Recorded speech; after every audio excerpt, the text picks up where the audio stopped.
My name is Ethan Mitchell, and at 31 years old, I have spent my entire life living in my younger brother Marcus's shadow.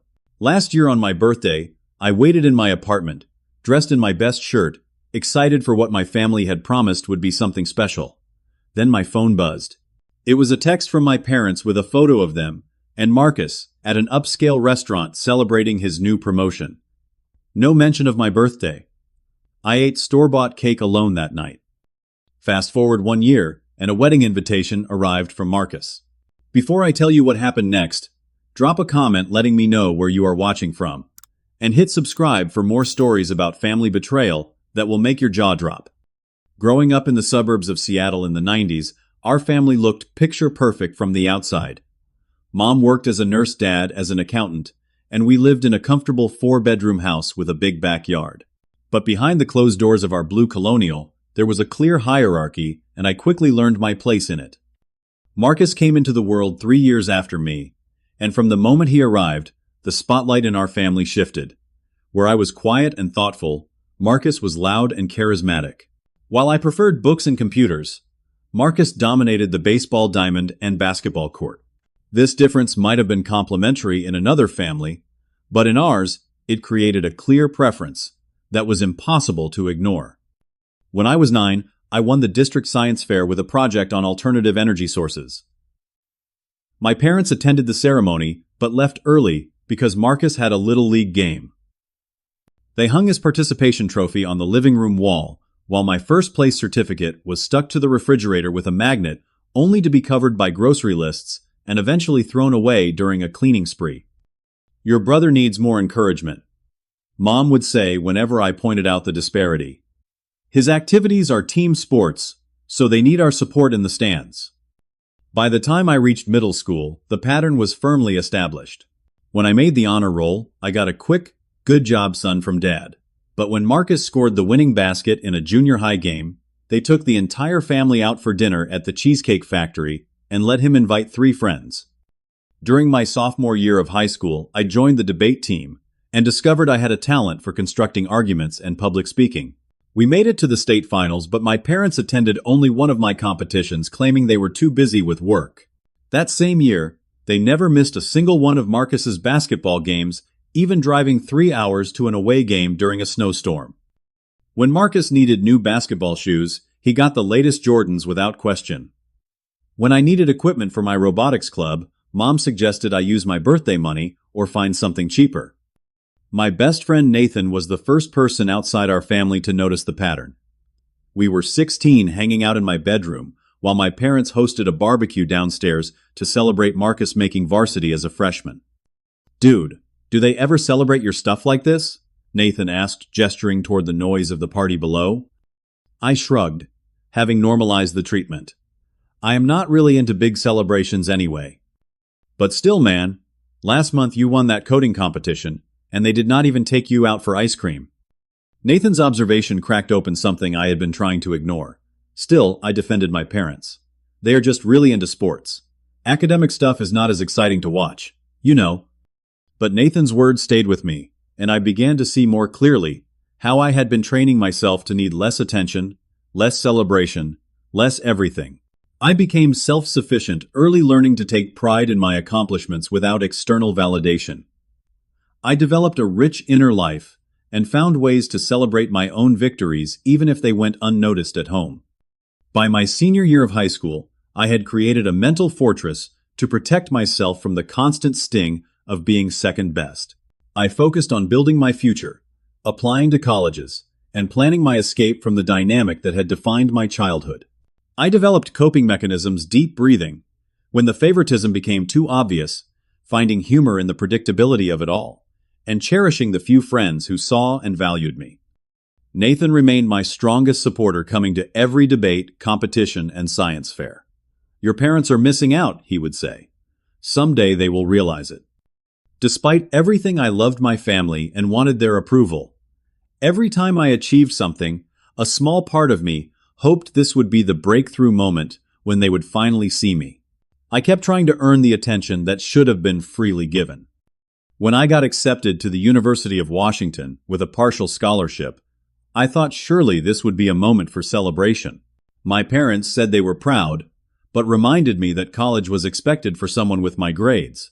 The discussion quickly turned to whether Marcus would make varsity basketball again the following year. As I packed for college that August, I felt a mix of excitement and apprehension. University represented freedom from the constant comparison, but I worried the patterns were so deeply ingrained that I would carry them with me wherever I went. Still, as I drove away from our house toward my dormitory in Seattle, I felt a weight lifting.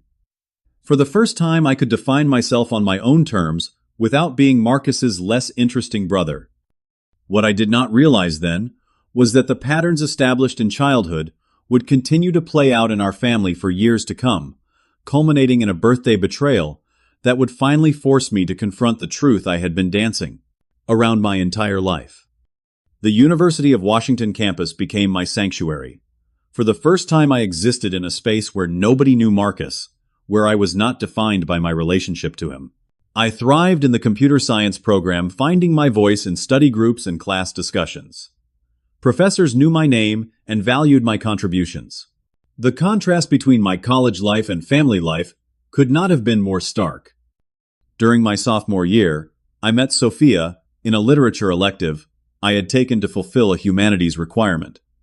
She was majoring in psychology and had a warmth about her that drew me in immediately. On our third date, I surprised myself by telling her about my family dynamics, something I rarely discussed with anyone. "That must have been incredibly painful," she said, her eyes full of understanding rather than pity. "And the worst part is that children in that position often blame themselves." Her insight startled me. "How did you know that?" "It is common. When parents consistently favor one child the other, often internalizes the message that there is something wrong with them, something fundamentally unlovable." That conversation marked the beginning of my healing journey, though I did not recognize it as such at the time. With Sophia, I experienced what it felt like to be truly seen and valued. She came to my senior project presentation and took me out for a proper celebration afterward. "I am so proud of you," she said words I had rarely heard from my parents. After graduation, I landed a job at a growing tech firm in Seattle, while Sophia finished her master's degree in counseling. We moved in together, and I began building a life that felt authentically mine. My starting salary was modest, but grew steadily, as I proved my worth to the company. Meanwhile, Marcus had dropped out of community college after one semester, claiming it was not for him. My parents did not push the issue, and instead financed his first business venture, a sports apparel store that closed within 8 months. They then backed his second attempt, a sports bar near campus that fared somewhat better but required constant cash infusions from my father. When I bought my first home at 27, a modest 2-bedroom condo, in a good neighborhood, my parents attended the housewarming, but spent most of the event talking about Marcus's new apartment above his bar. "He has such a great eye for design," Mom gushed, though Marcus had hired a decorator using money from their latest loan. Family gatherings continued to revolve around Marcus, his businesses, his relationships, his struggles. At Thanksgiving dinner when I was 28, I mentioned a major project I had successfully led at work, only to have Dad interrupt with, "That reminds me Marcus is thinking about expanding the bar menu. Maybe you could help him set up a website." The pattern remained so consistent, it would have been comical if it were not so painful. At Christmas that same year, Marcus received an expensive watch from our parents, while I got a gift card to Amazon. When I casually mentioned the disparity to Mom, she said, "Your brother needs more encouragement right now. His business is struggling, and his girlfriend just broke up with him. Besides, you have always been the independent one." Being labeled the independent one was a subtle way of justifying why I received less. I had become independent out of necessity, not preference, but that fact was lost on my family. By my 30th birthday, I had been promoted to senior developer and was leading a team of 5. Sophia and I had been together for 8 years and were discussing marriage.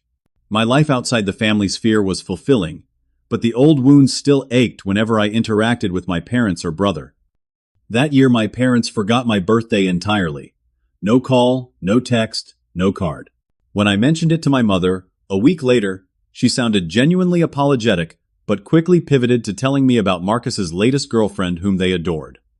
I attempted several times to have honest conversations with my parents about how their treatment affected me. I sometimes feel like Marcus is the priority in our family, I said during one visit. You are just too sensitive, Mom replied dismissively. We love you both equally. Dad was more direct. Marcus needs more support. You have always had everything together. You have your fancy job in Sophia. Your brother is still finding his way. These conversations never yielded any meaningful change or acknowledgement. My parents seemed incapable of recognizing the pattern, and Marcus remained oblivious to his privileged position in the family hierarchy. Sophia noticed their behavior immediately and was disturbed by it. The way they dismiss your feelings is not okay, she said after one particularly difficult family dinner. And the way they put Marcus on a pedestal is not healthy for him either. As my 31st birthday approached, I found myself hoping against all evidence and experience that this year might be different. Mom had called the week before and mentioned something special they were planning. For a moment, I allowed myself to believe that perhaps they had finally recognized the pattern and were making an effort to change it. They seemed really excited about your birthday, I told Sophia as we discussed plans. She looked skeptical but supportive. That would be wonderful if they are. Just do not set your expectations too high. Okay. I should have heeded her caution, but the child in me, who still craved parental recognition, was too eager to believe that change was possible. That hopeful expectation would set the stage for a betrayal even more painful than all the previous disappointments combined. The week leading up to my 31st birthday, I felt an unfamiliar sense of anticipation. My mother had called twice, dropping hints about a special family celebration and asking if I was free on my actual birthday, which fell on a Wednesday that year. We want to do something nice for you, she said. Keep the evening open.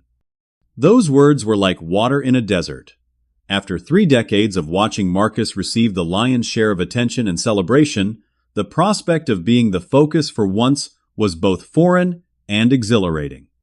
I took the day off work, something I rarely did for personal reasons. My team had surprised me with a small cake and card the day before, and my boss had given me an Amazon gift card with a note thanking me for my contributions to the company. Big plans for the birthday, he asked as I was leaving. Family thing, I replied with more enthusiasm than I had felt about a family gathering in years. My parents are planning something special. That morning, I cleaned my apartment thoroughly, even though I assumed we would be going out somewhere. Just in case they wanted to start or end the evening at my place, I wanted everything to look perfect. I bought a bottle of expensive Cabernet, my father's favorite, and made sure I had enough clean glasses for everyone. Sophia had an evening shift at the counseling center where she worked, but she had taken me out for a birthday breakfast and given me a beautiful watch. Text me how it goes with your family, she said, as she kissed me goodbye. I hope it is everything you want it to be. By 6 o'clock, I was showered, shaved, and dressed in a new blue button-down shirt Sophia had helped me pick out. I had not heard any specific details about timing, so I sent a casual text to my mom. What time should I expect you guys? While waiting for a response, I set the dining table with the good plates Sophia and I kept for special occasions. I put the wine out to breathe and queued up a playlist of jazz standards my father enjoyed. My phone buzzed at 6:30. Expecting confirmation of their arrival time, I opened the message immediately. It was a photo from my mother. In it, my parents and Marcus were seated at what was clearly an upscale restaurant, glasses of champagne raised in a toast. The text read, "Celebrating Marcus's promotion to general manager at the bar. The owner recognized his hard work and is giving him partial ownership. So proud of our boy." I stared at the image, unable to process what I was seeing. There was no acknowledgement of my birthday. No, sorry, we cannot make it. Nothing to indicate they even remembered what day it was. As the reality sank in, my phone buzzed again with another message from my mother. Could you possibly pick up Marcus's dry cleaning tomorrow? He needs his good suit for a meeting with the investors. The ticket is under his name, at Princeton Cleaners. Thanks, honey. I sat down heavily on my couch, still clutching my phone. The table was set for 4. The wine was open. I was dressed up with nowhere to go, and my family was celebrating my brother at a fancy restaurant on my birthday, without so much as a text acknowledging my existence. The pain was physical, a hollowness expanding in my chest until I could barely breathe. It was not just the forgotten birthday. It was the culmination of a lifetime of being an afterthought of watching Marcus receive the attention and celebration I had always craved from my parents. My phone began ringing with birthday calls from friends. Nathan, my old high school buddy, now living in Chicago. Colleagues from previous jobs. My cousin Emma. Each time I had to explain that no, I did not have plans with my family. No, I was not doing anything special. Just a quiet night at home. The lies felt bitter on my tongue, but the truth was too humiliating to share. How could I explain that my parents had forgotten my birthday to celebrate my brother's job promotion? How pathetic would that sound? By 8 o'clock, I had turned off my phone and opened the wine drinking straight from the bottle as I sat in my darkened apartment. The carefully set table mocked me from across the room. At 9:30, I heard Sophia's key in the lock. She had gotten off work early and come straight over, sensing from my lack of responses that something had gone wrong. She found me sitting in the dark, the empty wine bottle on the coffee table in front of me. "Ethan," she called softly, turning on a lamp. When she saw my face, she knew. "Oh baby, what happened?" I wordlessly handed her my phone open to the text from my mother. Sophia read it, then looked at the set table, and back at me, her expression morphing from confusion to understanding to rage. "They did not even mention your birthday," she said, her voice tight with anger. "They just went out with Marcus instead, without telling you." I nodded, too drained to speak. "And then had the audacity to ask you to pick up his dry cleaning." Her voice rose with indignation. "Are you kidding me right now?" "It is fine," I said automatically, the response conditioned by years of minimizing my own feelings about my family's behavior. "No, Ethan, it is not fine." Sophia sat beside me, taking my hands in hers. "This is beyond thoughtless. This is cruel. Even if they somehow forgot it was your birthday, which is bad enough, they know you were expecting to see them tonight. They knew you were waiting for them." Her validation broke something loose in me. "I took the day off work," I said, my voice cracking. "I cleaned the apartment. I set the table. I bought Dad's favorite wine." "I know, honey." All these years I told myself I was imagining it, that I was being oversensitive, that they did not really favor Marcus, they just showed love differently to each of us. The words tumbled out, 3 decades of denied truth finally finding voice. But there is no other explanation for this. They just do not care about me the way they care about him. Sophia held me as I finally allowed myself to feel the full weight of what had always been true. We sat together in the dim light of my apartment. The birthday celebration that never happened looming around us like a ghost. Eventually, Sophia got up and went to the kitchen. She returned with the small cake she had bought for me, a single candle stuck in the center. "Make a wish," she said softly.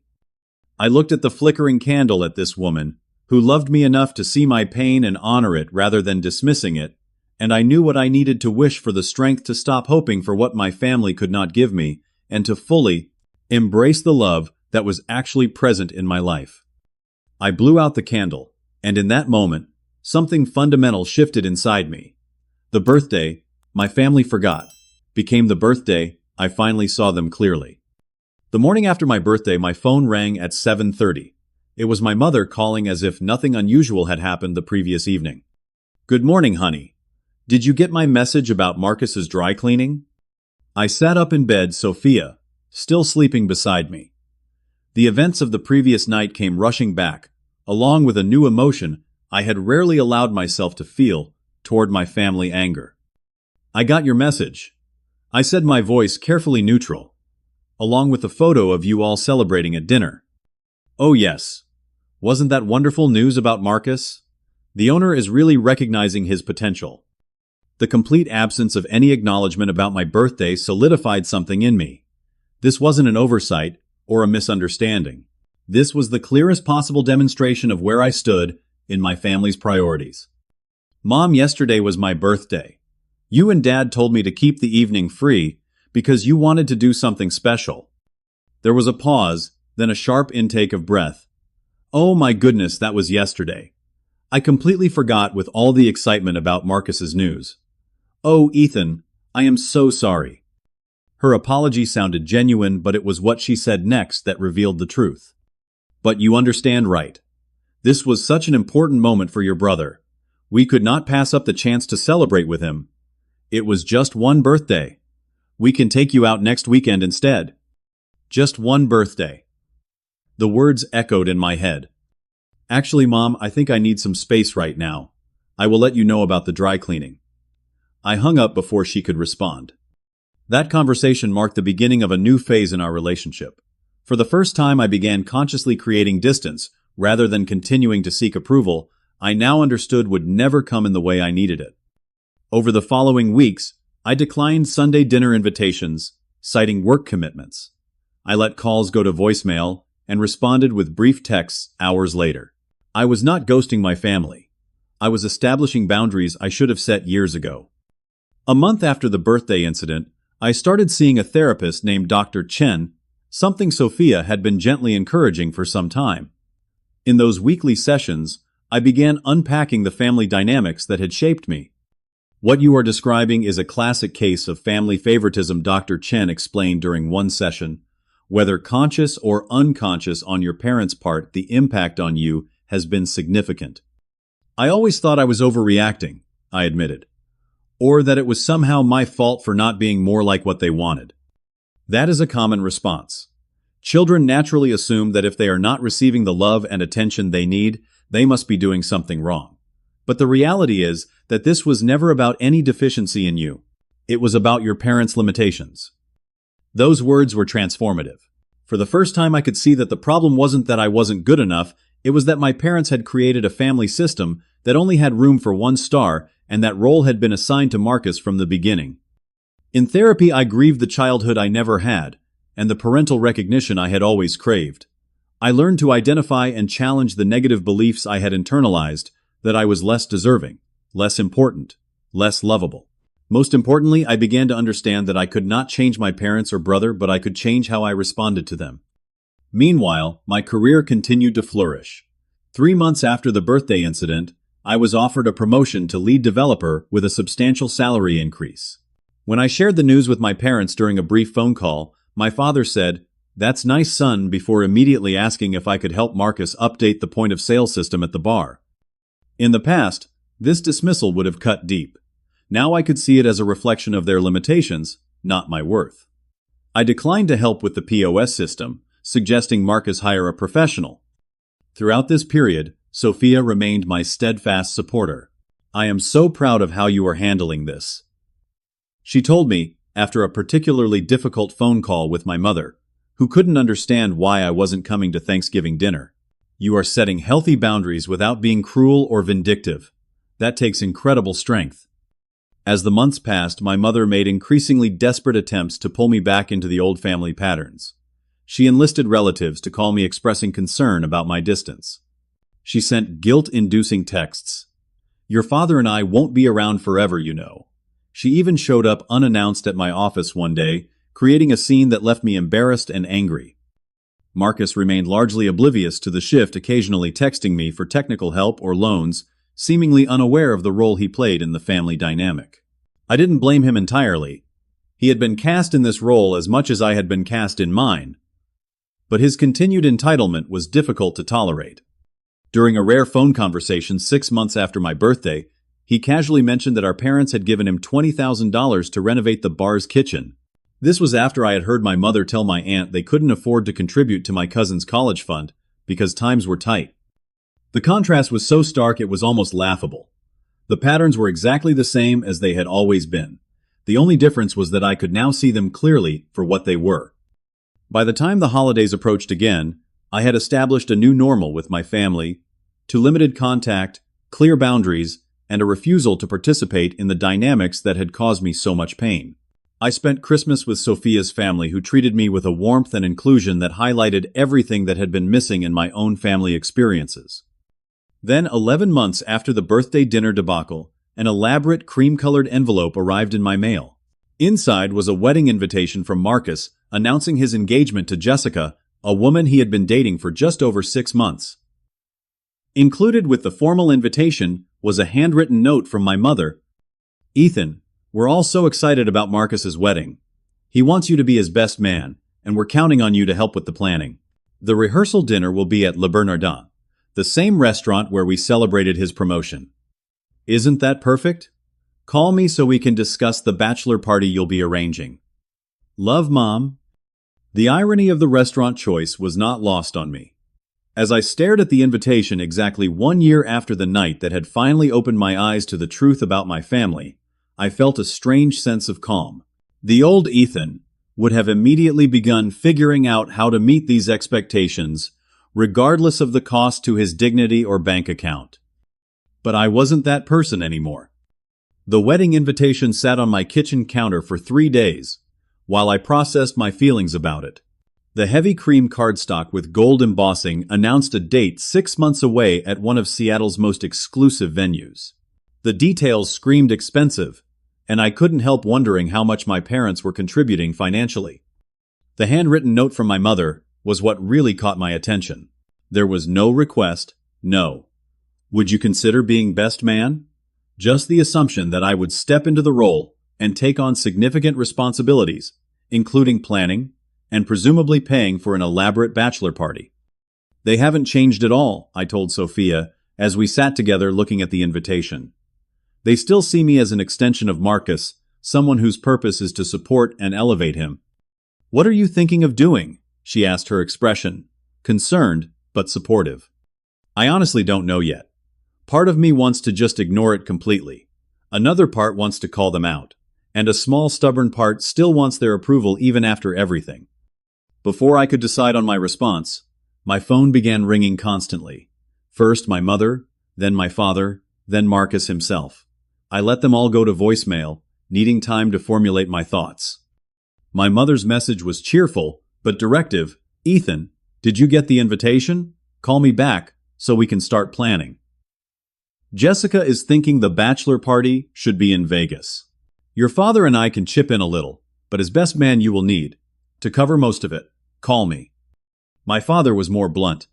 Son, your mother is waiting for your call about the wedding. Marcus is counting on you. Family obligations come first, remember that. Marcus's message was the most revealing.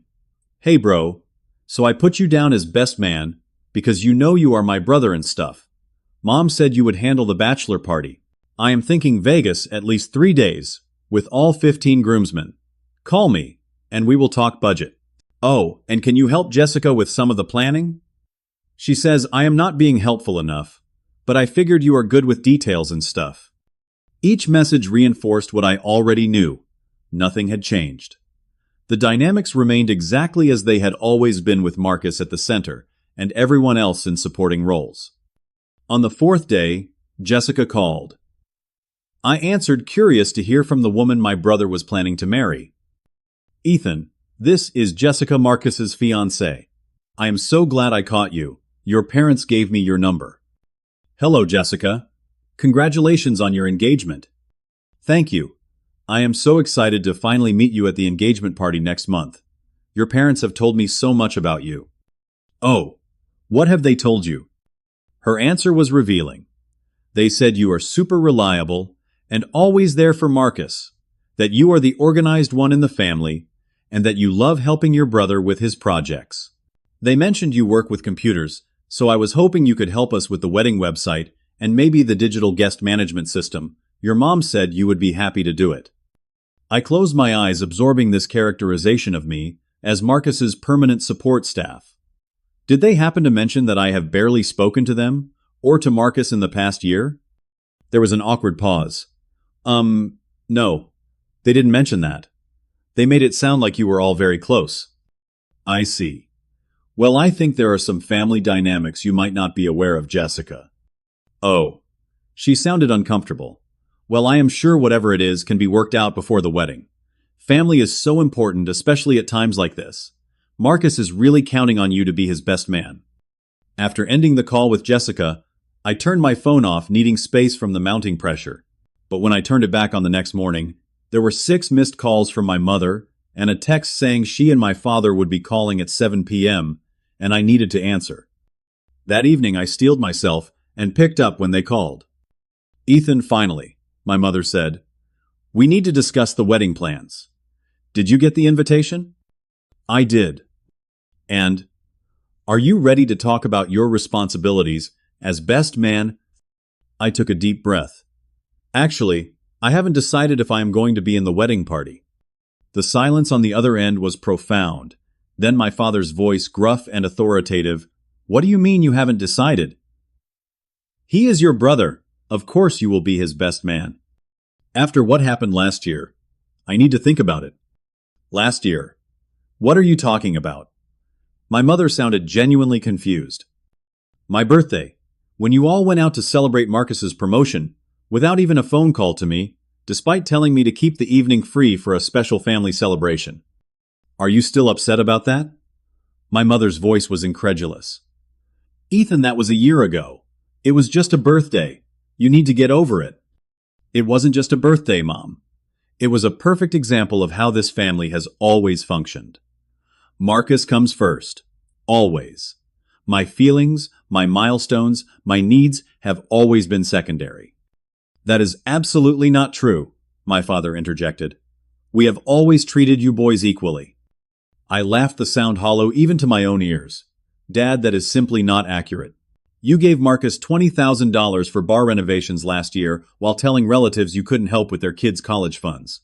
You have financed every one of his business ventures while I put myself through college with scholarships and part-time jobs. That is different, my father sputtered. Marcus needed the help. You have always been more capable. No, Dad. I just learned early on not to ask for what I knew I wouldn't get. The conversation devolved from there, 3 hours of circular arguments, tears from my mother, angry accusations from my father, and my increasingly calm insistence that I needed to protect myself from further hurt.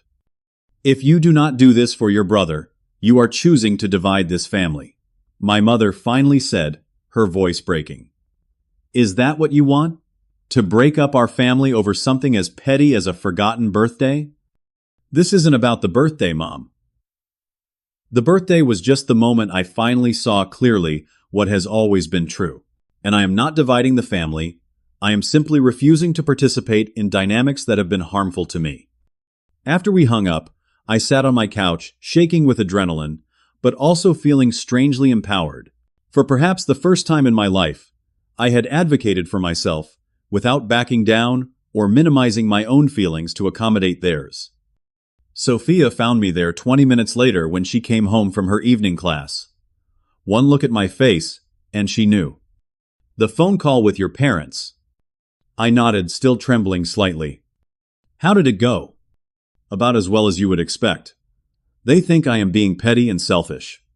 They believe I am trying to ruin Marcus's big day out of jealousy. I ran a hand through my hair. Maybe they are right. Maybe I am being selfish. Ethan, listen to me. Sophia knelt in front of me, taking my hands. Setting boundaries is not selfish. Refusing to be treated as an accessory to your brother's life is not selfish.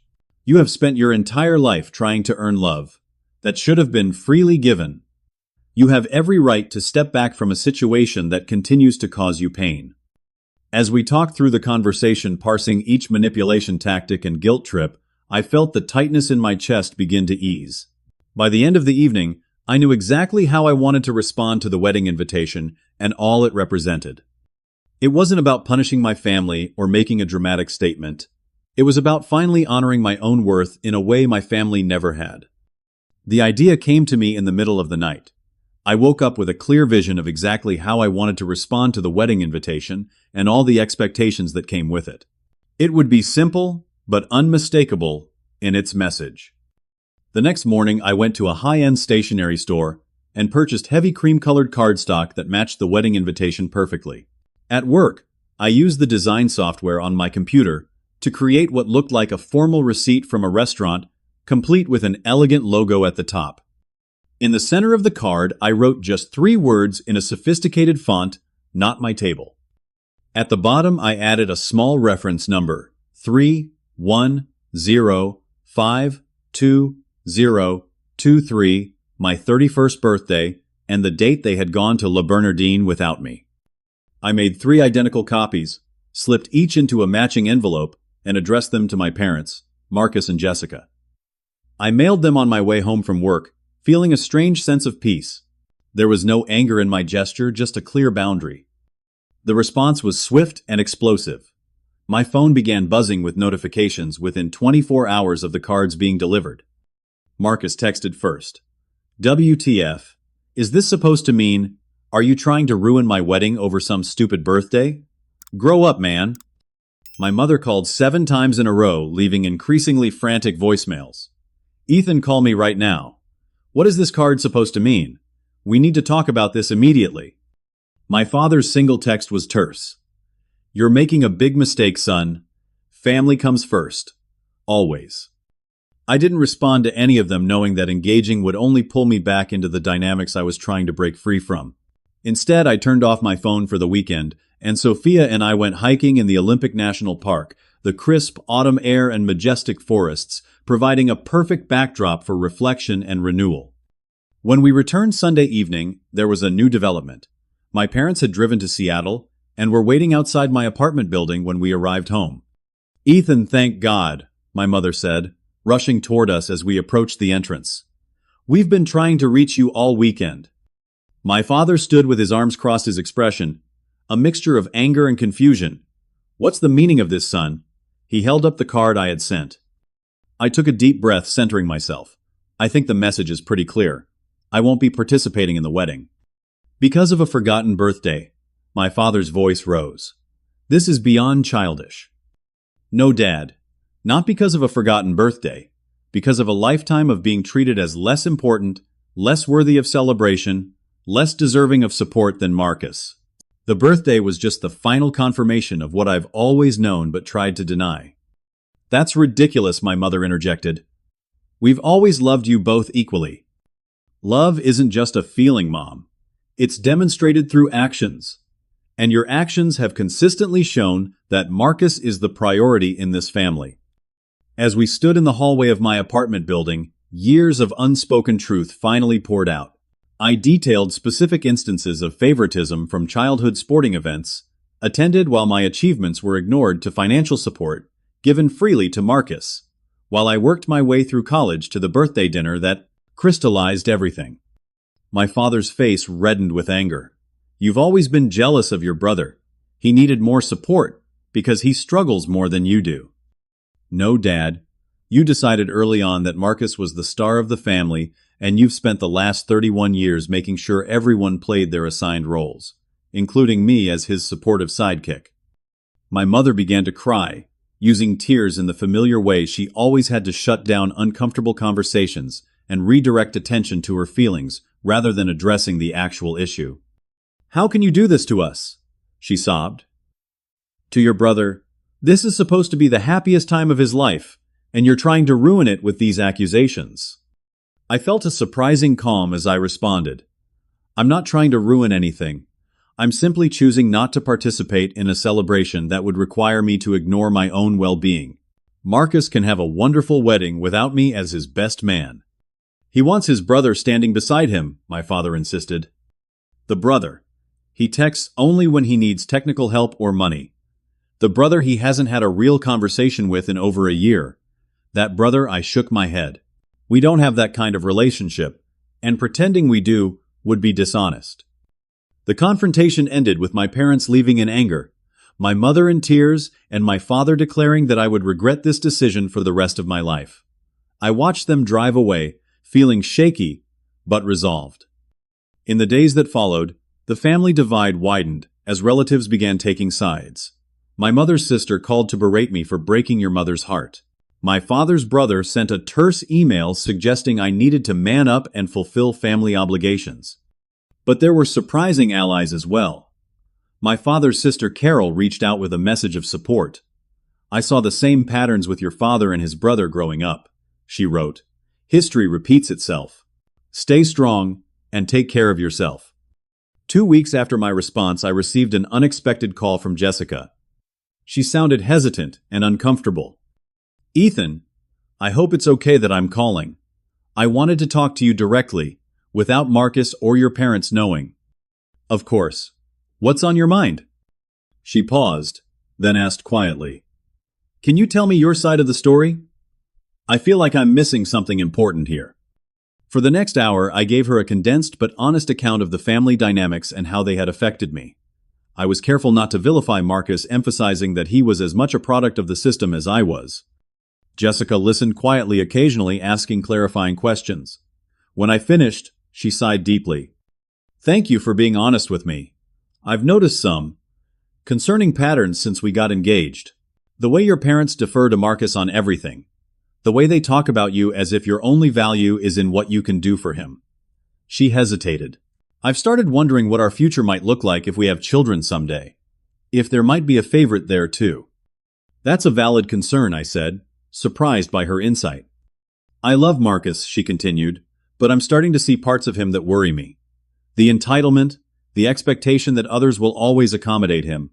I thought it was just confidence, but now I'm not so sure." Our conversation ended with no concrete resolution, but I sensed that Jessica was beginning to question the family narrative she had been presented with. The wedding preparations continued without my involvement.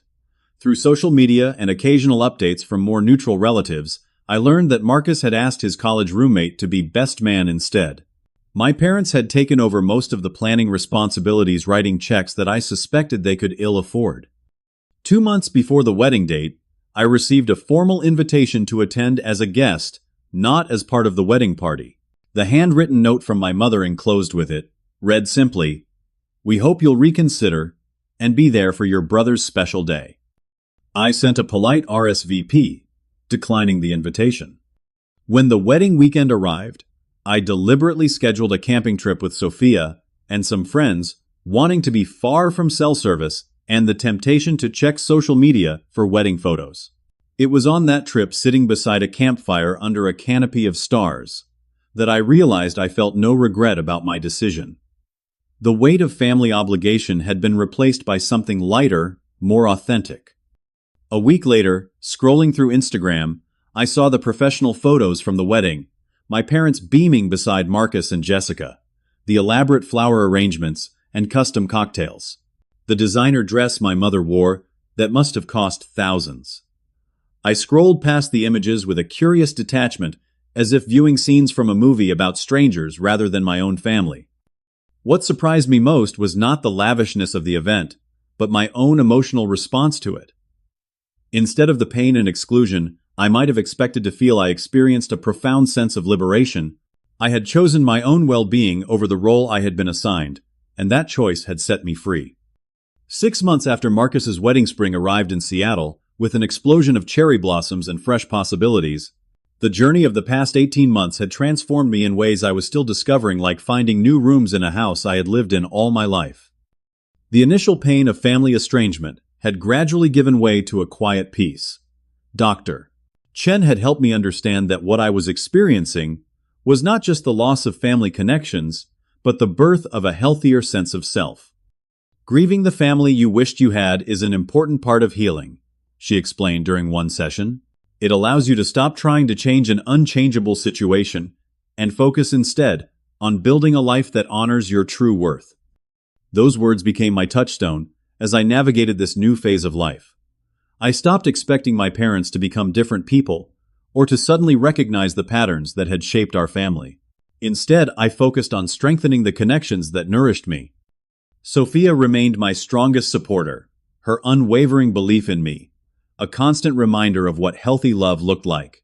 We had recently become engaged, planning a small ceremony with close friends rather than the elaborate event my parents would have expected. "I want our wedding to be about celebrating our love, not performing for others," Sophia said, as we discussed our plans. "And I want our future family, if we have children, to be built on equality and recognition of each person's inherent value." The contrast between this vision and the family model I had grown up with could not have been more stark. My professional life flourished as well. The promotion I had received the previous year had led to new opportunities, and I was now heading a development team for a major project that would likely determine the future direction of the company. The ability to trust my own judgment, freed from the constant need for external validation, made me a more confident leader. One unexpected outcome of the family rupture was the deepening of other relationships. Friends who had always been important became even more central to my life. Nathan, my high school friend, flew in from Chicago for a weekend visit, and we talked until sunrise about our journeys, since those teenage years when he had first noticed the family dynamics I was too close to see. "I always knew you would figure it out eventually," he said. "You were too smart and too good not to realize you deserved better." Perhaps the most surprising development came from my father's sister, Aunt Carol. She reached out again, this time suggesting we meet for coffee when she visited Seattle. Over lattes at a waterfront cafe, she shared stories about my father's childhood that put my own experiences into a new context. "Your grandfather was the same way with your father and uncle," she explained. "Dad was the golden child, and your Uncle Thomas could do no right. I watched it happen my entire childhood."